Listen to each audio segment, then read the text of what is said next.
আওয়ামী লীগের সাবেক সংসদ সদস্য আনারুল আজিম আনার হত্যার ঘটনায় নতুন তথ্য পাওয়া গেছে। এই হত্যার ঘটনায় যেসব খণ্ডবিখণ্ড দেহাংশ পাওয়া গিয়েছিল তা সাবেক এমপি আনারে বলে জানা গেছে। আনারের মেয়ে মুমতারিন ফেরদৌস ডরিনের ডিএনএ পরীক্ষা করে এর সত্যতা মিলেছে। পশ্চিমবঙ্গ পুলিশের অপরাধ তদন্ত বিভাগের সূত্রে জানা গেছে, নভেম্বরের শেষ দিকে ডরিন কলকাতায় ডিএনএ নমুনা দিয়ে এসেছিলেন। ভারতের সেন্ট্রাল ফরেন্সিক সায়েন্স ল্যাবরেটরিতে দুটি নমুনা পাঠানো হয়েছিল। সেই নমুনা দুটির ডিএনএ মিল পাওয়া গেছে। পশ্চিমবঙ্গ সিআইডির সিনিয়র এক কর্মকর্তা জানিয়েছেন, ডিএনএ রিপোর্ট নিশ্চিত করেছে যে একটি খাল এবং ফ্ল্যাটের পাশ থেকে উদ্ধার করা মাংস ও হাড়গুলো আনারের। স্যান্ডেলিনা সো, রূপচর্চায় আভিজাত্য।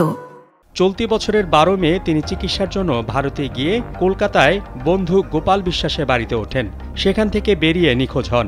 এরপর 18 মে স্থানীয় থানায় গোপাল বিশ্বাস জিডি করলে তদন্ত শুরু হয়। পুলিশ গত 22 মে জানায়, কলকাতার অভিজাত নিউ টাউনের সঞ্জীবা গার্ডেন্সে খুন হন এমপি আনার। ওই ফ্ল্যাটে তল্লাশি চালিয়ে সেপটিক ট্যাঙ্ক এবং বর্জ্য যাওয়ার পাইপলাইন থেকে মাংসের টুকরো, মাথার চুল উদ্ধার করেছিল ভারতের সিআইডি। সেই সময় সেগুলো আনারুল আজিমের কিনা সে সম্পর্কে পরিষ্কার কোনো তথ্য পাওয়া যায়নি।